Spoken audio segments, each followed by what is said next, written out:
Morning, সবাই ভালো আছো আশা করি। তো আমরা আগের দিন মানে আগের ভিডিওতে কোষে দেখি 24-এর 1, 2, 3 করেছিলাম। আজকে আমরা শুরু করছি কোষে দেখি 24-এর 4 থেকে। তোমরা দেখো তোমাদের বইয়ের 316 পাতায় কোষে দেখি 24 বার করো, সেখানে 4-এর অঙ্ক থেকে কী করে করবে সেগুলো একবার দেখে নিয়ে তারপরে নিজে নিজে করবে, কেমন? দেখো 4-এর যে অঙ্কটা রয়েছে sin 17 ডিগ্রি সমান x/y হলে এটা আমাদের প্রমাণ করতে হবে। তো প্রমাণ করতে হবে, আমরা লেফট হ্যান্ড সাইড নেব। লেফট হ্যান্ড সাইডে আছে sec 17 মাইনাস sin 73। দেখো পুরোক্ষণের অঙ্ক করছি আমরা। আগেই বলেছিলাম পুরোক্ষণের সবসময় দুটো কোণ দেওয়া থাকবে এবং একটু লক্ষ্য করেই দেখতে পাবে তাদের যোগফল অবশ্যই 90 থাকবে, কারণ 90 যোগফল ছাড়া এই অঙ্ক করা যাবে না। দেখো 17 আর 73 90। তো তখন বলেছিলাম যে কোনো একটা কোণকে পাল্টিয়ে দিতে। তো এখানে দেখো যেহেতু 17-র মান দেওয়া আছে, তাহলে 17কে কিন্তু পাল্টিয়ে দেওয়া যাবে না, তাহলে আমাদের 73কে আমরা পাল্টিয়ে নেব। তাহলে 17টাকে আমাদের রেখে দিতে হবে, দিয়ে 73কে আমরা লিখব 90 মাইনাস 17। এরকমই হবে, তাই না? 73 মানে তো 90 থেকে 17 বিয়োগ করলেই 73 হয়, পাল্টানো যাবে না, কিন্তু যা বিয়োগফল হবে সেটাই যেন থাকে। এইবার আমরা পূরক সম্পর্কের সূত্রের সাহায্য নেব। মনে আছে সাইনের পূরক সম্পর্ক হচ্ছে cos, মানে sin 90 মাইনাস থিটা হবে cos থিটা। তো খুব সংক্ষেপে মনে রাখার জন্য এরকমভাবে মনে রাখবে যে পূরক সম্পর্ক কার সঙ্গে কার, সাইনের সঙ্গে cos, ট্যানের সঙ্গে cot, সেকের সঙ্গে কোসিক। তো পূরক সম্পর্ক মানে হচ্ছে sin 90 মাইনাস থিটা মানে cos থিটা হবে, আবার উল্টোটাও সত্যি, মানে cos 90 মাইনাস থিটা মানে sin থিটা হবে, tan 90 মাইনাস থিটা মানে cot থিটা হবে, আবার cot 90 মাইনাস থিটা মানেও tan থিটা হবে, আবার sec 90 মাইনাস থিটা মানে cosec থিটা হবে, cosec 90 মাইনাস থিটা মানে sec থিটা হবে। তো এরকম পূরক সম্পর্ক। তাহলে sin 90 মাইনাস থিটা মানে cos হবে, তাহলে cos হবে। এখন এখানে আমাদের sin 17-র মান দেওয়া আছে, আমরা পেয়েছি sec 17। তাহলে এখান থেকে তো আগে আমাদের সেকের মানটা বের করতে হবে। আমরা মানগুলো এইভাবেও বের করতে পারি। sin 17 ডিগ্রির মান দেওয়া আছে x/y। আমরা ধরে নিচ্ছি sin মানে কি, লম্ব বাই অতিভুজ, তাই না? তাহলে লম্বটা হচ্ছে এখানে x আর অতিভুজটা হচ্ছে y। তাহলে আমাদের ভূমিটা বের করতে হবে।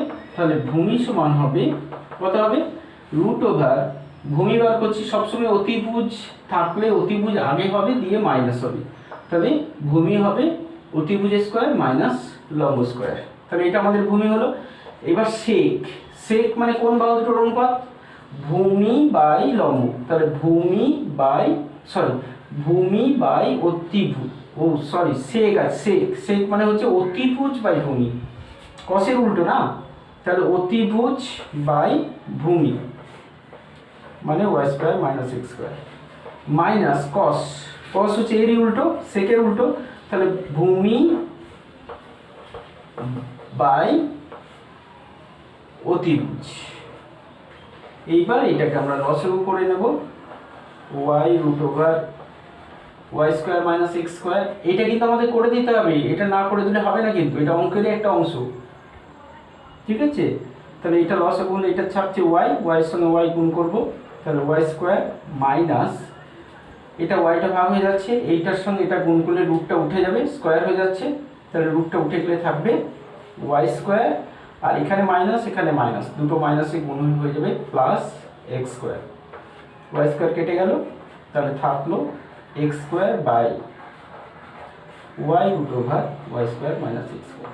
এটাই আমাদের রাইট হ্যান্ড সাইডে আছে, মানে প্রমাণ করতে দিয়েছে, তাহলে এটাই প্রমাণিত। ঠিক আছে, বুঝেছো নিশ্চয়ই? তারপরে দেখো 5-এর অঙ্কটা। তো 5-এর অঙ্কটাতে কি হয়েছে, এটা দেওয়া আছে, এটা সমান বলেছে 1:1। তাহলে আমরা লেফট হ্যান্ড সাইড নিলাম। তো লেফট হ্যান্ড সাইডে দেখো দুটো কোণ আছে, বারবার বলেছি পূরক করে সবসময় দুটো কোণ দেওয়া থাকবে, আর সেই দুটো কোণের যোগফল কত হবে বলো, 90। দেখো 12 আর 78 নিশ্চয়ই 90। তো এখানেও আমরা সেই একই করব, একটা কোণকে রেখে দিয়ে আর একটা কোণকে আমরা চেঞ্জ করব। তাহলে sec 12টা রেখে দিলাম, 78কে আমরা চেঞ্জ করে দেবো। তাহলে 78-এর জায়গায় কি লিখবো? 90 মাইনাস 12। চেঞ্জ করার সময় প্রথমে আমরা সবসময় 90 মাইনাস দিয়ে লিখবো, কারণ 78 হচ্ছে 90 থেকে 12 বিয়োগ করলে 78 হয়। এটা একবার আমরা দেখে নেব যে ঠিক হচ্ছে কিনা। তারপরে দেখো tan 90 মাইনাস 12, তাহলে tan এর সঙ্গে পূরক সম্পর্ক হচ্ছে cot এর, তাহলে tan 90 মাইনাস 12 মানে হয়ে যাবে cot। তাহলে পূরক সম্পর্কটা মনে রাখতে হবে আমাদের, তাহলে cot স্কয়ার 12 হলো। এবার আবার দেখো আর কি সম্পর্ক এখানে দরকার পড়ছে, 1/cot বিপরীত সম্পর্ক। তো বিপরীত সম্পর্ক কি? 1/cot মানে tan। tan এর দেখো tan এর cot এর ক্ষেত্রে বিপরীত সম্পর্কও যা, পূরক সম্পর্কও কিন্তু তাই রয়েছে, তাই না? tan আর cot এর ক্ষেত্রে পূরক সম্পর্ক আর বিপরীত সম্পর্ক একই আছে, অন্যদের নয় কিন্তু। তাহলে এটা হচ্ছে tan স্কয়ার 12। আবার দেখো আরেকটা সম্পর্ক লাগছে এখানে, স্কয়ার আছে এগুলো, হ্যাঁ সরি, আরেকটা সম্পর্ক লাগছে এখানে, সেটা হচ্ছে বর্গ সম্পর্ক। বর্গ সম্পর্ক কার সঙ্গে কার মনে ছিল? তিনটে বর্গ সম্পর্ক ছিল, একটা sin square theta plus cos square theta সমান 1, একটা sec square theta minus tan square theta 1, আর একটা cosec square theta minus cot square theta 1। তো এখানে আমরা পেয়েছি একটা বর্গ সম্পর্ক sec square theta minus tan square theta, তার মানে এটাতেও আমাদের 1 হবে, তার মানে রাইট হ্যান্ড সাইড হয়ে গেল। ঠিক আছে, বুঝেছো নিশ্চয়ই? তারপরে দেখো 6-এরটা। তো 6-এতে কি করেছে না, a প্লাস b সমান 90 বলেছে, দিয়ে এটা প্রমাণ করতে দিয়েছে। তো এখানে a প্লাস b সমান 90 বলেছে, তার মানে এখানে কিন্তু আমাদের যে যখন কোণগুলো দিয়ে দিচ্ছিল তখন আমরা দেখে নিচ্ছিলাম যে দুটো যোগফল 90, আর এখানে দুটো যোগফল 90 আমাদের বলে দিয়েছে। তাহলে এই ক্ষেত্রেও আমাদের কি হবে, যদি আমাদের a প্রয়োজন হয় তাহলে a এর জায়গায় আমরা লিখতে পারবো 90 মাইনাস b। আবার যদি b প্রয়োজন হয়, মানে b কে যদি পাল্টাতে চাই তাহলে b এর জায়গায় লিখতে পারবো 90 মাইনাস a। তো যেটা আমরা পাল্টাতে চাইবো, যেটা খুশি, তাহলে আমরা লেফট হ্যান্ড সাইড নেব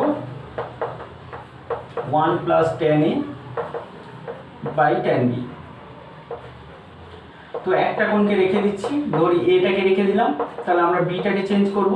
তাহলে b মানে কি 90 মাইনাস a, তাহলে b এর জায়গায় আমরা বসাবো 90 মাইনাস a। এবার আমরা পূরক সম্পর্কের সাহায্যে নেব, যখনই আমরা 90 দেখতে পাবো, 90 দেখতে পেলেই আমরা পূরক সম্পর্কের সাহায্যে নেব। tan এর সঙ্গে পূরক সম্পর্ক আছে cot, তাহলে এটা cot a হয়ে যাবে। 1 প্লাস tan a, এবার cot a মানে কি, cot a মানে 1/tan a, a তে চলে যাওয়ার পর আমরা cotটাকে বিপরীত সম্পর্কে নিয়ে গেলাম। তাহলে এখানে কি পাচ্ছি, 1 প্লাস 1/tan, মানে tanটা আবার উপরে উঠে যাচ্ছে, তাহলে 1/tan স্কয়ার a হয়ে গেল, 1/tan স্কয়ার a। এবারে আমরা যে স্কয়ার মানে বর্গ সম্পর্কে চলে এলো, তো বর্গ সম্পর্কে tan দিয়ে কি আছে আমরা একবার দেখে নেব। দেখো tan দিয়ে যে বর্গ সম্পর্কটা আছে সেটা হচ্ছে tan স্কয়ার a, সরি সেটা হচ্ছে sec square a minus tan square a সমান হচ্ছে 1। এইটা tan দিয়ে বর্গ সম্পর্ক। তো এখানে আমার ওই রকম তো আসেনি, একটু 1 প্লাস এসছে, তাহলে কি করব আমরা, এই যে 1 রয়েছে তাহলে tan এর সঙ্গে 1 কে ওদিকে নিয়ে নিচ্ছি, তাহলে কি থাকছে আমাদের, sec সমান হচ্ছে 1 প্লাস tan স্কয়ার a। তাহলে 1 প্লাস tan স্কয়ার a মানে কি হচ্ছে না sec a। তাহলে এখানে আমরা কি লিখতে পারবো, sec স্কয়ার a। এটাও কিন্তু অঙ্কটার অংশ, সেজন্য অঙ্কটার পাশে কিন্তু এটা সবসময় লিখবে, হ্যাঁ। এটা হচ্ছে রাইট হ্যান্ড সাইড, প্রমাণিত, বুঝেছো নিশ্চয়ই? তারপরে দেখো 7-এরটা। তো 7-এরটা কি হয়েছে, লেফট হ্যান্ড সাইড আর রাইট হ্যান্ড সাইড সমান প্রমাণ করতে বলেছে আমাদের। তাহলে আমরা লেফট হ্যান্ড সাইড নিচ্ছি, লেফট হ্যান্ড সাইডে আছে cosec square 22 into cot square 68। দেখো দুটো কোণ দেখতে পেয়েছো নিশ্চয়ই। তো দুটো যে পূরক কোণের অঙ্ক সেটা কি করে বুঝবো বলেছি, 68 আর 22 যোগ করলে হয় 90। তার মানে একটা কোণকে রেখে দিয়ে আমাদের আর একটা কোণকে চেঞ্জ করতে হবে এখানে।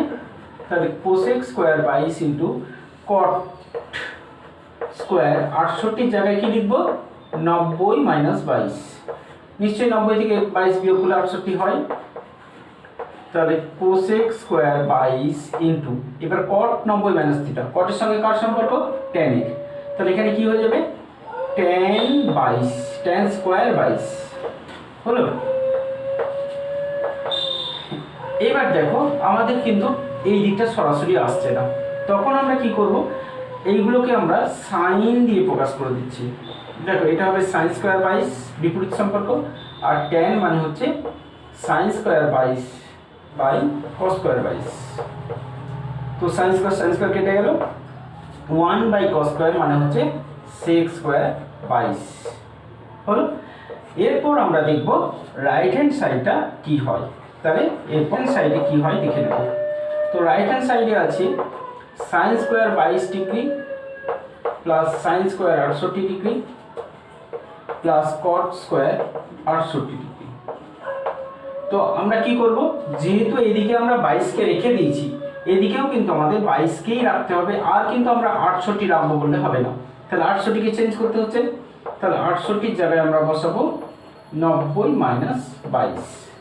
এটা তো তাই করতে হবে, কারণ ফার্স্ট কাজ এটাই আমাদের, যে কোণগুলোকে একটা কোণে প্রকাশ করতে হবে, এটাই প্রথম কাজ পুরো কোণের যে কোনো অঙ্কতে। তাহলে এটা হচ্ছে সাইন স্কোয়ার 22 ডিগ্রি, আর সাইন 90 - থিটা, সাইনের সঙ্গে পূরক সম্পর্ক হচ্ছে কস। এগুলো কিন্তু মনে রাখতে হবে আমাদের, যে সাইন 90 - থিটাতে কি হয়। তাহলে এটা হবে স্কোয়ার ছিল, তাহলে এটাতে হবে কস স্কোয়ার 22, আর কটের সঙ্গে পূরক সম্পর্ক হচ্ছে ট্যান, তাহলে এটা হবে ট্যান স্কোয়ার 22। এবার দেখো sine square plus cos square, sine square plus cos square মানে তো 1 হয়, তাই না? তাহলে এটা হয়ে গেল 1 plus tan square 22, 1 plus tan square 22। একটু আগে আমরা দেখলাম যে সেক স্কোয়ার এ theta minus tan square theta সমান হচ্ছে 1। তাহলে সেক স্কোয়ার থিটা মানে কত হবে না, 1 প্লাস ট্যান স্কোয়ার থিটা। তাহলে 1 প্লাস ট্যান স্কোয়ার থিটাতে আমরা লিখতে পারবো সেক স্কোয়ার 22। এটা পেলাম আমরা রাইট হ্যান্ড সাইড। তাহলে তো মিললো না এটা। তারপরে দেখো 8-এরটা। তো 8-এরটা কি করতে হবে, এখানে p প্লাস কিউ সমান 90 বলে দিয়েছে, তাহলে আমরা লেফট হ্যান্ড সাইড নিচ্ছি।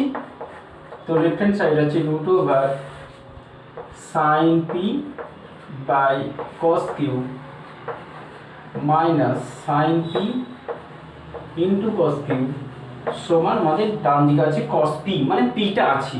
তাহলে আমরা এখানে কি করব, পিটাকে রেখে দেব, দিয়ে আমরা কিউটাকে চেঞ্জ করব। তাহলে সাইন পি থাকলো, কস কিউ, কিউ মানে কি হবে, তাহলে এখান থেকে দেখো কিউ মানে হবে 90 মাইনাস পি। তাহলে এখানে আমরা লিখতে পারবো 90 minus P minus sine P থেকে গেল, কসে কিউ এর জায়গায় লিখবো 90 মাইনাস পি, হলো 90 মাইনাস পি। এটা সাইন পি। এবার আমরা সূত্র বসাবো cos 90 মাইনাস পি, কসের সঙ্গে কার সম্পর্ক, সাইনের, তাহলে এটা হয়ে যাবে সাইন পি।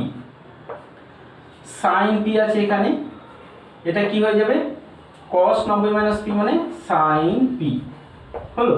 এখানে তো উপর নিচে আছে সাইন পি কেটে গেল, তো কেটে গেলে কি থাকবে, 1 থাকবে। আর দুটো সাইন পিতে গুণ করে কিন্তু লেখা হয় সাইন স্কোয়ার পি লেখা হয়, ঠিক আছে। এবার দেখো এটা বর্গ সূত্রে চলে এসো, এখানে আমাদের কিন্তু 3 রকমের সূত্রই লাগছে, কোনো সময় বিপরীত সূত্রও লাগছে, কোনো সময় পূরক সূত্রও লাগছে, আবার কোনো সময় বর্গ সূত্রগুলোও লাগছে। তাহলে বর্গ সূত্র দেখো, সাইনের সঙ্গে বর্গ সূত্র ছিল আমাদের sine square theta plus cos square theta সমান 1। তো এখানে তো এরকম আসেনি 1 মাইনাস সাইন স্কোয়ার, তাহলে সাইনটাকে আমরা ওদিকে পাঠিয়ে দিচ্ছি। তাহলে কি পাবো দেখো, কস স্কোয়ার থিটা সমান হবে 1 মাইনাস সাইন স্কোয়ার থিটা। তাহলে 1 মাইনাস সাইন স্কোয়ার থিটা মানে কি হলো, কস স্কোয়ার থিটা। তাহলে এটাতে আমরা কি লিখতে পারবো, root over cos square theta. যেহেতু এটা রুট আছে আবার একটা স্কোয়ার আছে, তাহলে এটা কি হয়ে যাবে, শুধু কস থিটা হয়ে যাবে। আর ডান দিকে আমাদের তাই আছে, মানে ডান পক্ষের সঙ্গে এটা মিলে গেল। ঠিক আছে, বুঝে চলে এসছে। তারপরে দেখো 9টা কি বলেছে, 9টা অনেকগুলো কোণ দিয়েছে, অনেকগুলো কোণ দেওয়ার পর বলেছে 1/√3 প্রমাণ করতে। তো আমরা লেফট হ্যান্ড সাইড নিয়ে নিয়েছি। তো লেফট হ্যান্ড সাইডে আমরা কি করবো, এখন যেগুলো পূরক সম্পর্ক আছে কার সঙ্গে, 12তে আর 78 যোগ করলে কত হয়, 90 হয়। তাহলে 12-র সঙ্গে 78 হচ্ছে পূরক সম্পর্ক। 38-এর সঙ্গে 52 যোগ করলেও 90 হয়, তাহলে 38-এর সঙ্গে 52 হচ্ছে পূরক সম্পর্ক। এইভাবে আমাদের পূরক সম্পর্কগুলো খুঁজে বের করতে হবে। তাহলে আমরা 12কে রেখে দিচ্ছি, 38কেও রেখে দিলাম। এবার কি করব, এদের যে পূরক সম্পর্কগুলো আছে সেগুলো কিন্তু পাল্টে দিতে হবে। তাহলে 52-র পূরক সম্পর্ক হচ্ছে 38, তাহলে আমরা 52 জায়গায় কি লিখবো, 90 মাইনাস 38। 78-এর পূরক সম্পর্ক হচ্ছে 12, তাহলে 78-এর জায়গায় আমরা লিখব 90 মাইনাস 12।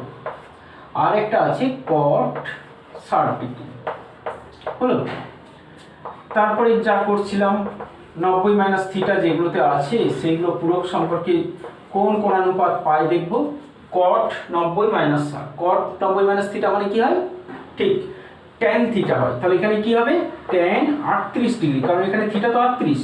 তারপরটাও তাই, এটাও tan হয়ে যাবে tan 12 ডিগ্রি। তারপরটা আছে cot 60 এর মান আমরা বসিয়ে দিতে পারি। cot 60 মানে কত, cot 60 মানে হচ্ছে 1/√3। এরপর দেখো বিপরীত সম্পর্ক, cos cot 12 মানে হচ্ছে 1/tan 12। বিপরীত সম্পর্ক cot 38 মানে 1/tan 38 into tan 38 into tan 12 into 1/√3। তাহলে এটা tan 12 কেটে যাচ্ছে, tan 38ও কেটে যাচ্ছে, তাহলে কত থাকলো 1/√3 হলো। এটাই আমাদের প্রমাণ করতে বলেছিল। তাহলে বুঝে গেছো নিশ্চয়ই।